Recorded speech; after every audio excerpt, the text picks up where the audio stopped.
Hi everyone, it's Tony Tonkin here from the Child Protection Party. Glad that you could be with us for another fabulous live feed with the great, the one and only, and the man that needs no introduction whatsoever, Avery. How are you, mate? Hello, Tony.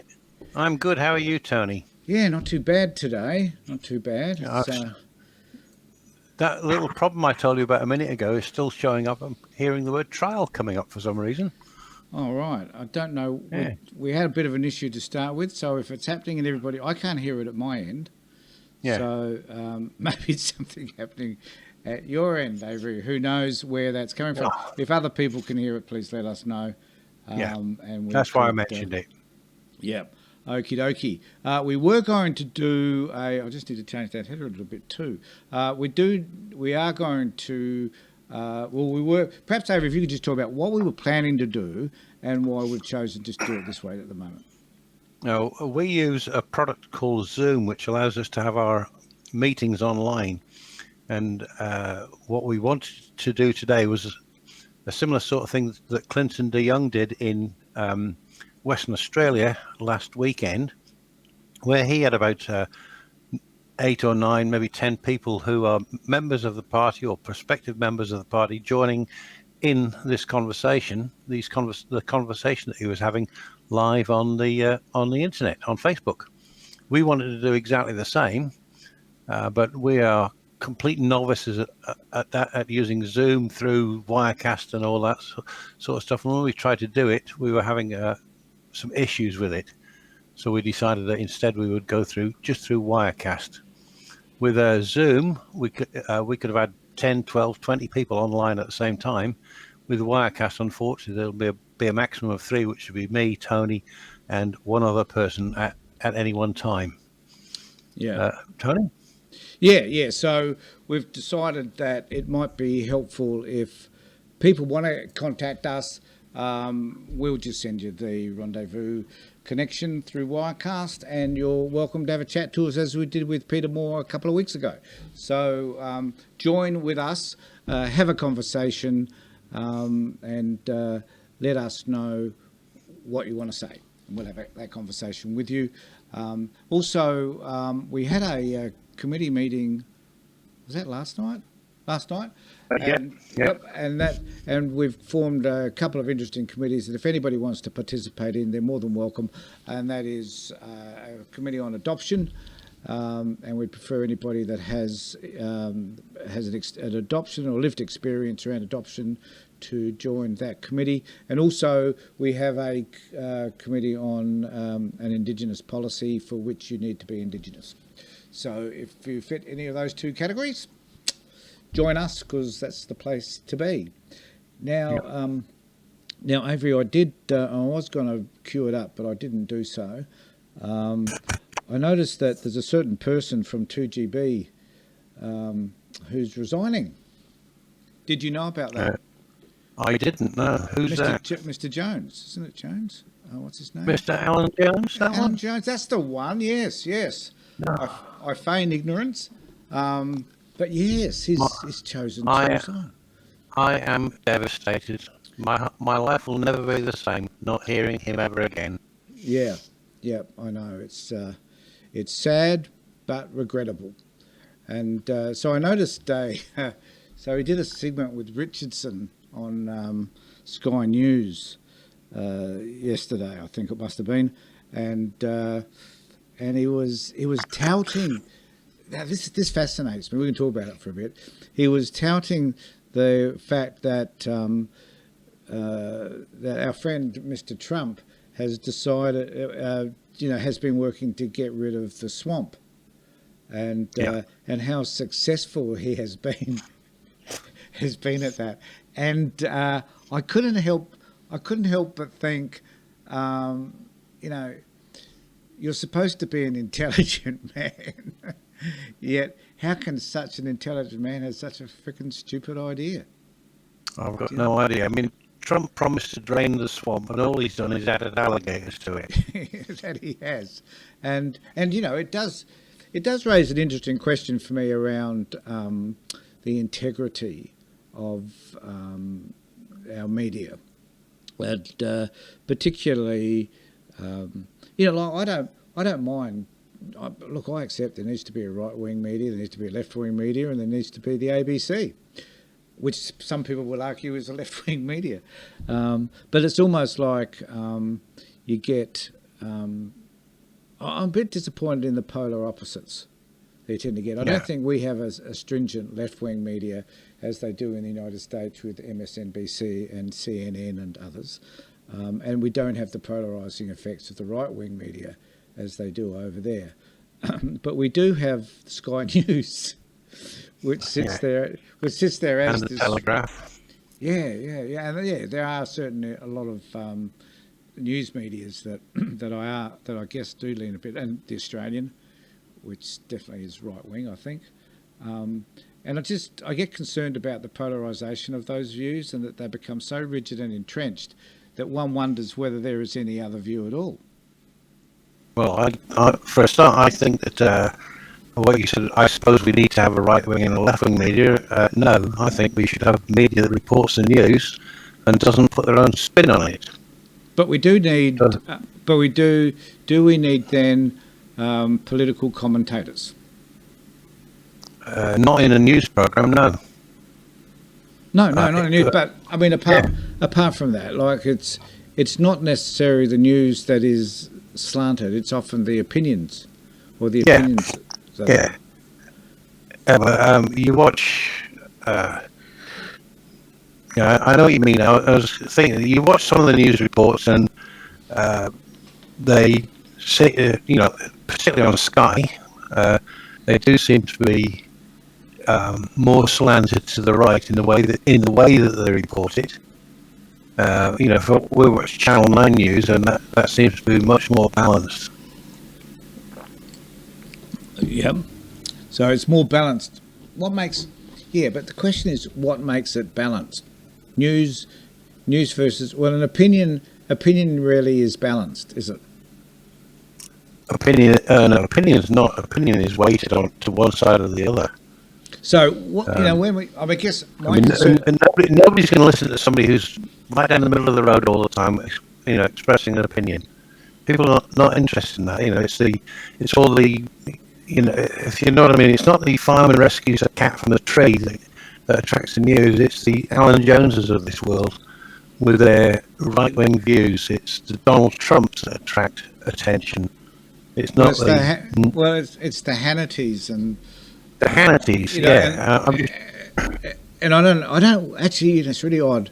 I don't watch enough Australian free-to-air television to know. This is a terrible thing to say, isn't it? That I'm a bit out of touch in relation to what free-to-air is offering in terms of opinion. But I do know that. But I do pick up a lot of YouTube from the US because I just love watching countries disintegrate before my very eyes. It's kind of fascinating. It's a fascinating experience, and So I guess I'm just querying.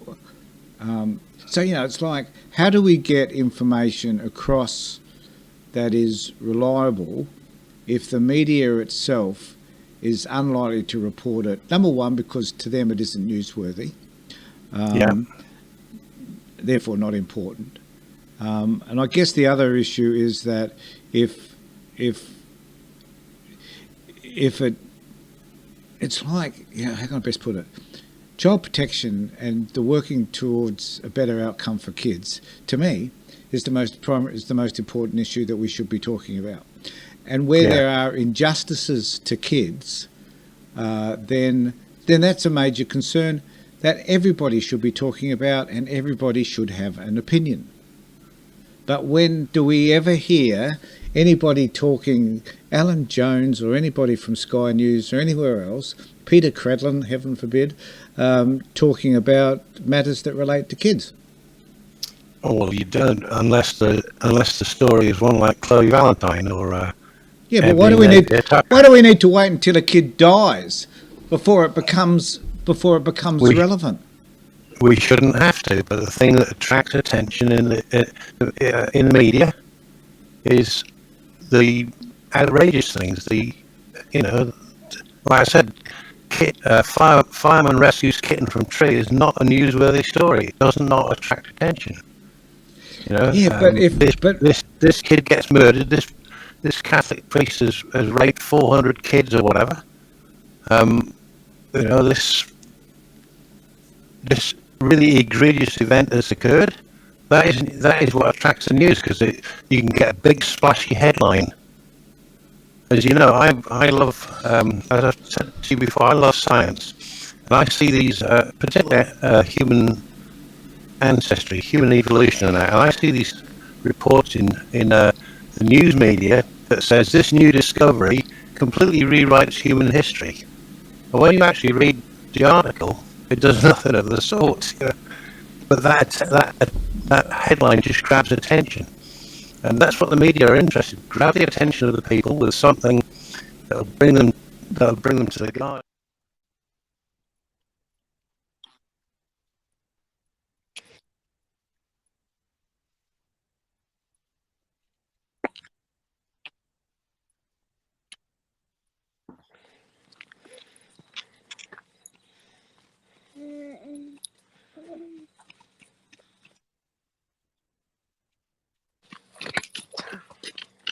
sorry, Avery, I just watched it over to Wendy, and it's kind of cut you out. I'll have to add you in. Yeah. Bear with for 5 seconds while I do my magic. Okay. Wendy, are you there? Yes. I'm getting my earbuds in. Beautiful. How's you going? Yep, got my earbuds in now. Oh, I got your earbuds, so you're fine? Yep. Yep. Oh, Jesus, I put you in twice. That didn't work. I meant to put Avery. I meant to put Avery in. So just bear with us. It'll cover that over, and I'll just get rid of Avery's face because no one really needs to see that. Can you hear us? So I'm getting pretty good at using this software, though. I must confess, that's pretty flash. Now you're out and about. Yes, walking. You're in the country. Yes.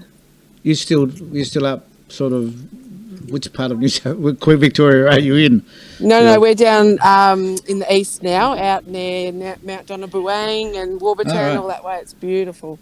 All right, good to see you again. Yeah, so we were just talking about The news. newspapers, opinions, whether opinions are valuable or not, right wing media versus left wing media. You got any thoughts about any of that? I don't actually watch the news at all, ever. I don't read a newspaper. I don't watch free-to-air television. I don't watch the news. I just research. I want facts and figures. And I was listening to Avery talk about, how things like rescuing the kitten out of the tree isn't newsworthy. But if there is a piece of news that I will watch, it's always the feel-good stuff. And we shouldn't have to wait for people to die or children to die to get them in the news. We should be, as consumers, voting with our fingertips on the keyboards, with our feet, with our thumb on the controller, and not watching the mainstream news if it's not productive and, producing the right stories. Yeah, so Wendy, for you, what sort of things should be being reported around kids that would most interest you, or that, kind of needs to get out there? Child trafficking, child sexual abuse, family law court, real change, child protection issues, like the things that have been in the news recently where they've broken the pedophile rings in different countries and dealing with child trafficking and stuff like that. Absolutely. So do you have a sense as to why that doesn't happen, though? It's not a popular topic. People, I don't know why, whether that's just cringeworthy or they're not interested. It's the same with all the Indigenous issues that should be in the news that just aren't. Yep. Yeah. Yep. I don't know why people aren't interested in that kind of stuff. Yeah. They're our next generation. These kids are our future. Yeah, precisely. Do you want to comment on that, Aves? Thing that Wendy just said there reminded me of a story that I shared up yesterday that really infuriated me. Apart from the fact that it was about children being sexually assaulted, it was the way that it was described by the media. The language they used, they called it child porn. Now, porn pornography implies consent because it's normally, if you know what I mean, it's between two consenting adults, right? A child cannot consent to sex. If a child is appearing in a sex video, they are being raped. They are not being sexually assaulted. And the media should not call it child porn. They should call it child rape or child sexual assault. Yeah. Yeah. The language we use is just systemic racism in this country, and that's where the Indigenous issues don't get in the media because the white man's still in power and there's just not a platform for them. There is a growing platform on Facebook, like with the Blackfella Revolution page that I'm on and stuff like that, but there's just no mainstream platform because it doesn't fit the rhetoric of the current government. Well, is it about not fitting the rhetoric of the current government, or has it got a lot to do with the fact that generally people are not interested in those issues though, for some reason? Trial. I'm not sure, Tony. Because I guess what I'm asking though, Wendy and Avery, is what motivates the change? So what motivates people to become interested enough in these topics to vote with their feet, to protest, to join a party like ours? Growing with the Indigenous population, with people of other cultures and Australians, joining with them on the marches and everything now. And it's about education and the media reporting the truth and a true history of what happened in this country that isn't taught in our schools by any stretch. Trial. Yes, it always interests me how the black movement, the African American movement, I guess, in the US, back in the 60s, encouraged a lot of not encouraged, but I guess it also attracted a lot of white advocates as well, because people could simply see the injustice that was being done. It was evident, it was happening all around them, and sadly enough, it still is. There's a great sense of injustice for African Americans, as the coronavirus is telling us. Yet, we in Australia, as a first world country, in terms of the way we treat our Indigenous people, is a third world sort of behaviour. So, Tony, like, it's not in the history books, and at least in America, they have education around the slaves and what happened and stuff like that. Whereas most people, once you start educating them around in Indigenous history in this country, are extremely shocked and upset. That's not strictly true about the United States now, because in a lot of the states, particularly in the Bible Belt, they've stopped referring to the slavery at all. They refer to them as black workers in their textbooks. Texas is the first state that introduced that, and then places like Alabama and Louisiana have followed suit. Arkansas, all of the Bible Belt states have done this. Yeah. So Wendy, is the reality, do you think, this is a fabulous subject, so I'm so glad you dialed in, but... I've only got about 2 more minutes before everything goes bang around here, so I've got to be okay, quick. well, we'll be quick, but is it because there's just ingrained racism? Yeah, it's ingrained. It's nobody's born racist, so it's taught by parents. It's intergenerational. It's governmental. It's systemic. And we don't really understand it as white people. There's with an experience I've had with an Indigenous organisation that I had to use because of the kids I have. I kind of felt it a tiny bit in reverse when, they go to Indigenous healthcare and I'm excluded because I'm not Indigenous. And that's a tiny spot on how they are treated on a daily basis. And it's upsetting. Yeah. And we just don't understand that. We don't understand the looks in the street. We don't understand the fact that because of their colour, they get pulled over and checked more often. They get looked down upon. They get prejudged. They... like in the Northern Territory, kids are more likely to go to jail as opposed to finishing high school. And that's a given. They know that if they say the wrong thing, they're either going to go to jail or get severely hurt or at times killed. And is part of the problem too is that the voting that they don't Trial.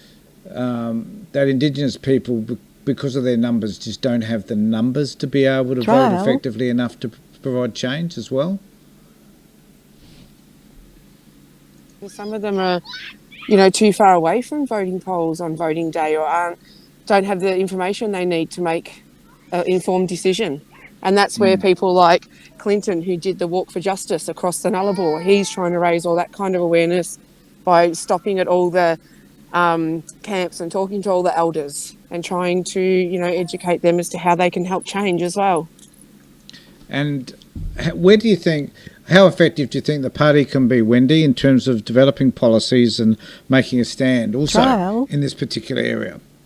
We have to find someone we can link in with, Tony, that can give us so that all our policies are inclusive and respectful and culturally aware.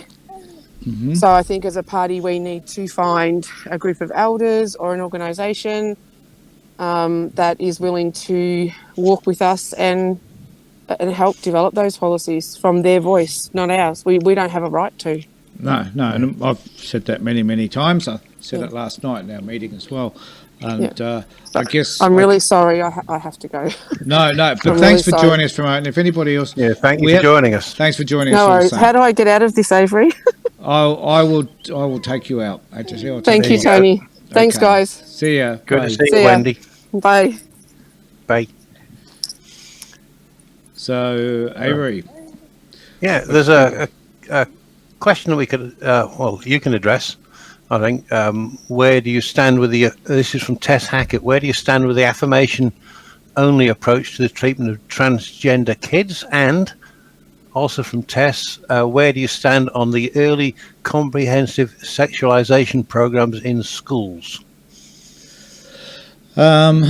It's a really interesting question, and I'm not going to try and dodge that. Except We're not going to formulate policy here either. Except we haven't discussed it. No. To be honest. I tell you what, we will do though. Now that you've raised it, we'll take it on board, and we'll develop a group of people who are prepared to talk about that. Preferably somebody who has experiences in those areas.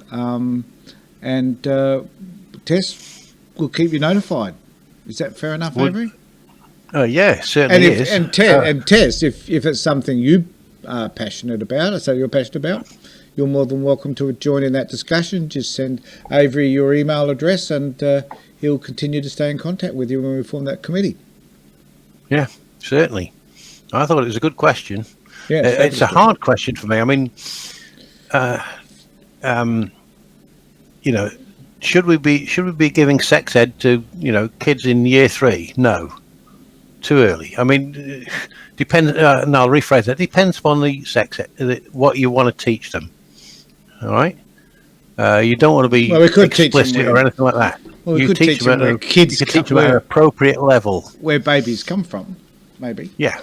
But the degree to which you become more explicit about sexual acts and all that other sort of stuff, I guess, is a subject for debate. Because, frankly, I don't know the answer to that. I guess there are people out there that do, or believe that they do. So that's why I said no. We shouldn't be doing it at year 3. Then I thought, no, hang on. Immediately thought, hang on. We could teach them some stuff, but in an age appropriate way. But I don't know, because it was just. I'd not really thought about it until I saw Tess's question. And this is the point, Avery, is that there's lots of stuff out there which we haven't addressed.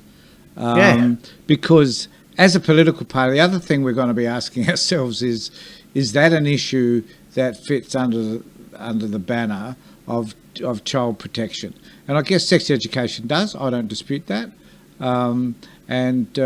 How kids have ideas formed about their sexuality and stuff is a completely another issue, I guess. Whether we want to buy into that debate as to how we handle or manage that is, I don't know. I think sometimes a lot of these discussions, do we need to have a policy around them? I guess if the Well- policy is going to create some sort of legislative body or some form of legislation that's going to govern or control the way people act around these things, like, locking up gay people, just as a random subject. But, like, just if there's, then I guess we have to become involved and have a position. Yeah. But if it's a moral or valued issue for which there would be no legislation or whatever, then I guess not. If it's an issue that is a social justice issue and it is one that's damaging children, then we do. Yeah. Again, I do a lot of stuff on the internet with people from the United States and from Canada. In the United States, there's an awful lot of people. You said, how about jailing gays? There's a lot of people who are advocating for the execution of gays, right? There are people that are kids that are, like they're 12 years old or whatever, identify as gay, and they're told that they're broken people and they're defective, and that's got to be abuse. To say to a 12-year-old you're broken because of what you think your sexuality is, you look at the suicide rates; it's higher amongst gays than it is amongst the general population. And it's high as I think Wendy was alluding to, it's higher amongst Indigenous people. Absolutely, well. and I think it's higher young youth suicide. There are a plethora of issues that we need to attack, or at least talk about, and receive. And I can guarantee you now, we're not going to agree on all of them. And sometimes we might need a position that is kind of neutral, or is not a position at all, simply because we can't agree on them. Mirella's just made an interesting comment. Sex is flaunted everywhere. Kids need age-appropriate education. They need to know what sexual abuse is, what is okay, and what is not. All right. And Stacey must have arrived wherever she was arriving at too. Avery Kenny, before you leave, can you please make a statement about joining the support group, in particular in answering all the questions, and that most common question unanswered is, do you agree with the group rules? Okay. And you've been managing that, so maybe you need to talk about. But Morella, you're right. I have an issue with kids being sexualised. Period. Definitely. I have beauty pageants and shit like that. And kids being sexualised. We watched a very disturbing film called Save Me, which is by Lenny. I forgot his name. It was a British production, and anyway, we watched it was 6 episodes. Not Lenny Henry. No, it wasn't Lenny Henry. It was Lenny. I just know that he was very vocal about child sex abuse in the 1980s. Well, this did explore kind of the sexualisation of kids and how damaging it is, and the sale of kids to wealthy men, and it was a very disturbing, because it had a crappy ending. I'm not going to tell people what it is, but in case you watch it, but the sexualisation of kids places kids at risk, places them in danger. Yeah, it does. And kids thinking that it's okay to act sexually, is fraught with danger because of who you're likely to attract. So, yes, it's an issue that we need to discuss and need to be made more aware of in the party, I think. And it's a subject we don't often tend to talk about for some reason. There seems to be so many other things to talk about. But I do thank Tess for raising that. That's a fabulous. Yeah, it was a fantastic question. Really appreciate it. And I'll say again, Tess, if you would like to join in the discussions that we are now going to try and initiate, please send me an email, avery.hilditch@childprotection.party, and I'll PM me your email address. Doesn't matter which way you do it, and we'll keep you informed and bring you in on the panel once we get somebody who's willing to lead it. And if someone could jump in now if they wish to, because we've still got a place available. Yeah. At this particular point. So if you wish to, that is fine. Now, in relation to Stacey's question, did you want to make a statement about that? Yeah. About that group? Okay, Stacey's asked me to talk a little bit about the Child Protection Party Support Group. That is a group that we formed about a year ago now for people who are going through the child protection system or who have been through it. It's a private group. You can't find it if you do a search on Facebook. You need to be told that it's there, and this is how you get to it. And when you do, if you decide you want to join it, when you click that button, it asks you 4 questions, and if you don't answer them, then you're not going to get in. Particularly the I agree to the rules, to abide by the rules. And the reason I think Stacey's brought this up is because there are people that go in there and they are abusive to each other. And the whole idea of the group is to provide mutual support, not to have lectures on what's right and wrong, not to be told that there's something wrong with the person themselves. It's, I've got this issue. Have you got any advice? What worked for you? Or, when I had this happen to me, this is what I did, and this is how it turned out. We don't. It's not there for people to post jokes up, which we've had. I delete them. It's not there for people to post religious stuff up there. I delete it. Right. It's for 2-3 dozen people, however many, take part in a conversation to discuss an issue and try to support each other, and to do it in a private manner in which one of the things we ask on the questions is, are you a social worker? And if a person answers yes, then they don't get in. If they answer no, and I find out they're a social worker, they get booted. Because we want to keep that all within that group. And one other thing I should say is about that group as well is, don't put something on there that you don't want, that you wouldn't say out in public because if the authorities decided to, they could get a warrant that would force Facebook to release everything that you've said in that group. Right? So you don't talk about that this person in this department did this to me, right? Because that could potentially get out if Facebook. We had one person, had a person that we threw out fairly recently because they were going to. They had. I learned that they had repeated something that they'd seen in that group to somebody who worked for one of the departments. Right, and when I learned about that, I kicked them out, because that is not what the group is for. Everything you say in there should remain in there. And if the department concerned had decided to, they could have got a warrant to say to Facebook, give us all the information posted by this person. So be very, support each other, but don't be specific by naming people, naming departments. And the exercise of having some of these groups is just to be respectful and supportive. Yeah. So if you're gonna outwardly criticise somebody, clearly you're choosing not to be supportive. Yeah. One of the rules: be polite and courteous. If you call somebody an idiot, you're not being polite. You're not being courteous.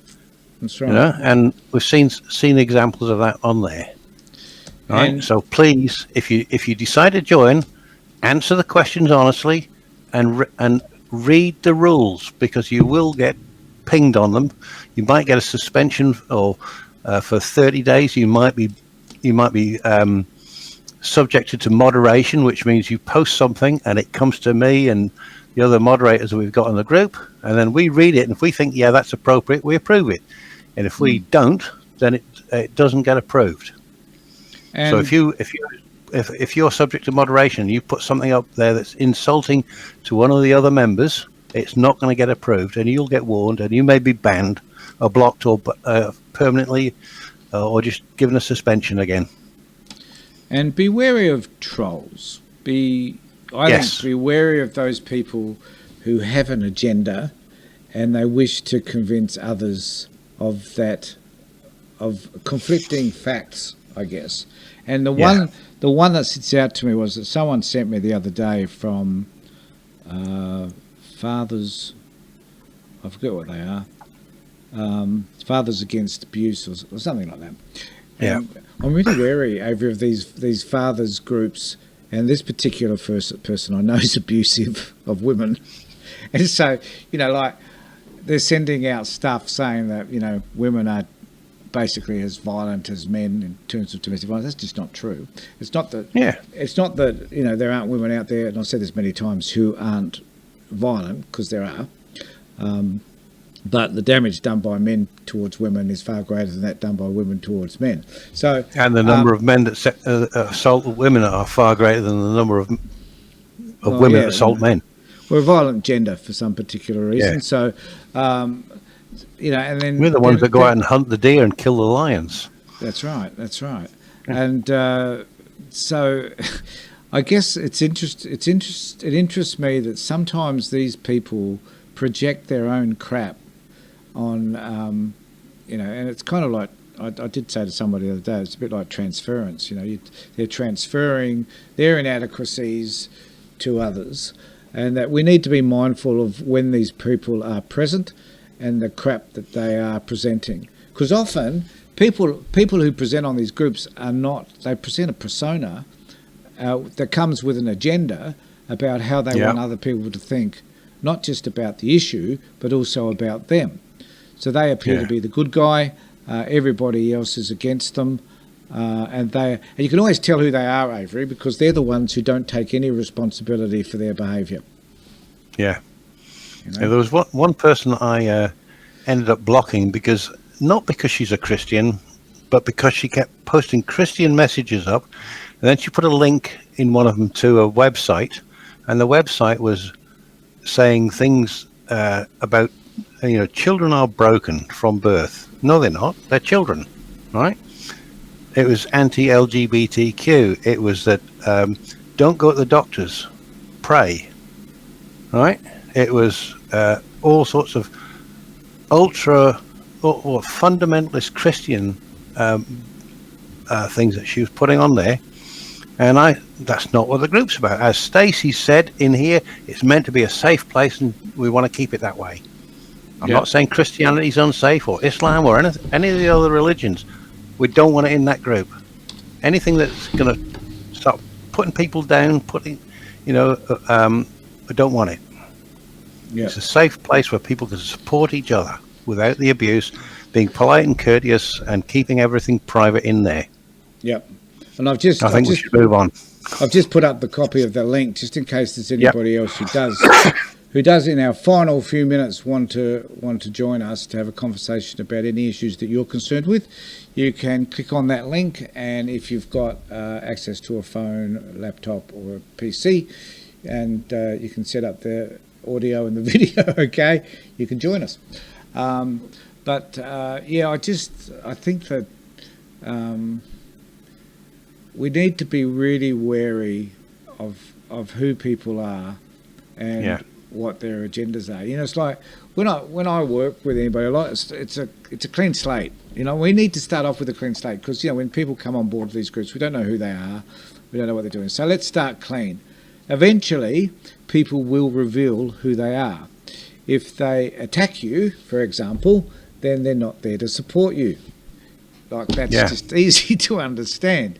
If they have a specific thing that they're talking about all the time, then maybe they have an issue. Not always, so don't get me wrong, but maybe they have kind of an issue with that they haven't addressed as well. Yeah. And so we need to be kind of open-minded about all of it, but wary, all at the same time. Yeah. Yep. Now, next week, Avery, we have on Tuesday, I think we have Narelle joining us. Yep. Right? And then from Victoria, we have Michael the week later. Yeah. Is that right? So, And So we're I'll hoping to shoot- do more like that in ensuing weeks. Yeah, only because we know you're sick of seeing Avery and I, and it'd be really nice. But it's more importantly than that, it's important to be able to provide different views about different issues. So it's a bit like, you know, how fabulous it was Wendy coming on and stimulating the conversation about Indigenous issues. So we want other people to join us. So they're people that are on our national committee, and they're going to be talking about stuff that they're interested in. But everybody has that opportunity. You just need to sign on. Yeah, it's you know, we see people like Wendy and Michael and Clinton regularly. We want to see, you know, the others, the Tess Hackett's, the Janice Dodds of this world joining in with us. Well, Two names I've just picked why up. Why don't we have Stacey on board? Why not? We see a lot of Stacey. She's a driving around in her car. But she's a member of the executive, though. So she is, but she's But what I'm saying is that we see them regularly. It'd be good to get and so we hear their opinions regularly. It'd be good to hear the opinions out loud, absolutely, from people like those people I mentioned there. I'm not picking on them or anything like that. It's just the first ones I saw when I looked over at the column of people that are watching the program. Yep, and I guess our idea about a live Zoom feed just didn't work out all that well, Avery. Well, we can spend a bit of time and investigate what we need to do. Maybe it needs to be run from your house or something. I don't know. Yeah. Well, you know, I've been isolating for so long now, I've forgotten what the outside world looks like. But I believe it's still there. You know? It was the last time I looked. I'm not the only person. You and I are not the only people left on this planet. I don't No. think. Okay, well, thanks, Avery, again, and thank you, everybody, for joining us. And are we doing a Saturday feed, Avery? I think we are, yes. We'll have to... Let's not go in blind this time, though. Well, you know... Let's pick a topic. Well, yes... Well, actually, I had some, but I just didn't have time to prepare. I've been really busy this morning, so I didn't have time to prepare for that topic. So if we have one on Saturday, it'll be far more focused and it'll be topical. Yeah. And we'll talk about perhaps some issues that have been in the paper and other stuff. This one today, we weren't on any particular topic. We were hoping that people would join in via Zoom or Wirecast, and the topic would come from them, if you know what I mean. And Deb said, "Oh, were you saying you'd love to join in, Deb?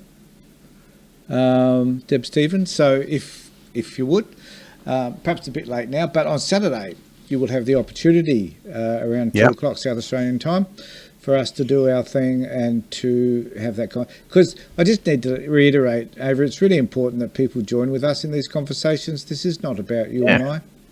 As much fun as it is, it's about the people that join us on the come into the come and watch these feeds. Join in and speak directly to us, and we want to get your views. And could I just ask people to go onto our YouTube page, Child Protection Party YouTube page, and like the page and hit the button, subscribe and click notify, because eventually our plan is to do a whole host of just interesting topical or just discussion feeds on YouTube to pick that up so that hopefully we can monetize it. So it's really important that we get as many people as we can. So even if you watch this video on Facebook, go to YouTube.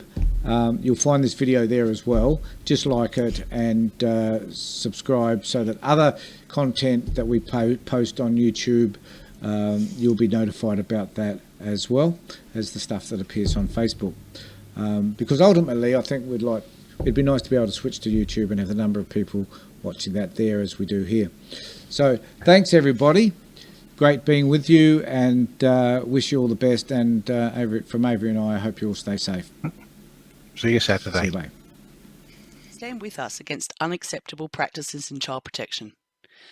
We are releasing a video with in-depth research and evaluation of this practice, as well as a discussion video. So please subscribe, hit the bell, and visit our website to see how you can get more involved. Stand with us against unacceptable practices in child protection. We are releasing a video with in-depth research and evaluation of this practice, as well as a discussion video. So please subscribe, hit the bell, and visit our website to see how you can get more involved. Stand with us against unacceptable practices in child protection. We are releasing a video with in-depth research